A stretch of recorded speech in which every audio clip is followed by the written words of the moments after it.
Lift ఇరిగేషన్లో భాగంగా మహబూబ్ నగర్ జిల్లాకు మరియు రంగారెడ్డి జిల్లాకు నీళ్ళు ఇవ్వాల్సిన సాగునీరు ఇవ్వాల్సినటువంటి ఈ పథకం లోపల ఇంతవరకు రంగారెడ్డి జిల్లాలో ఒక్క ప్లేస్లో కూడా రిజర్వాయర్ నిర్మిస్తామని టెండర్లు పిలవలేదు. కేవలం మహబూబ్ నగర్ జిల్లాలోని టెండర్లు పిలవడం జరిగింది. రంగారెడ్డి జిల్లాలోకి రావాల్సినటువంటి ప్రాణహిత చెవెళ్ళని ఆల్రెడీ మెదక్ జిల్లా వరకే ఆపేయడం జరిగింది.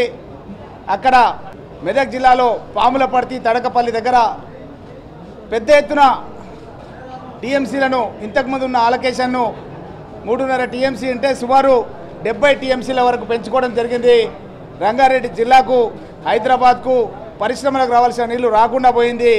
At the same time Palamuru రంగారెడ్డిలో కూడా ఏదైతే రంగారెడ్డి జిల్లాకు రావాల్సిన సాగునీటి నీళ్లు ఉన్నాయో చుక్క నీళ్ళకు కూడా ఈరోజు వరకు ప్రభుత్వం టెండరు పిలవలేదు. అంతరం దగ్గర కుల్కచర్ల పరిగి నియోజకవర్గంలో సర్వేలన్నీ కూడా పూర్తి చేసి నివేదికలు కూడా ఇవ్వడం జరిగింది. వెంటనే రంగారెడ్డి జిల్లాలో జలాశయాలకు టెండర్లు పిలిచి ఒక్కొక్క నియోజకవర్గంలో నా పరిగి నియోజకవర్గంలో 25 మంది రైతులు చెట్లకు ఉరేసుకొని ఆత్మహత్యలు చేసుకోవడం జరిగింది. ప్రభుత్వం వెంటనే స్పందించి వెంటనే రంగారెడ్డి జిల్లాలో ఈ యొక్క సాగునీటి ప్రాజెక్టులకు టెండర్లు పిలవాల్సిందిగా డిమాండ్ చేస్తున్నాం.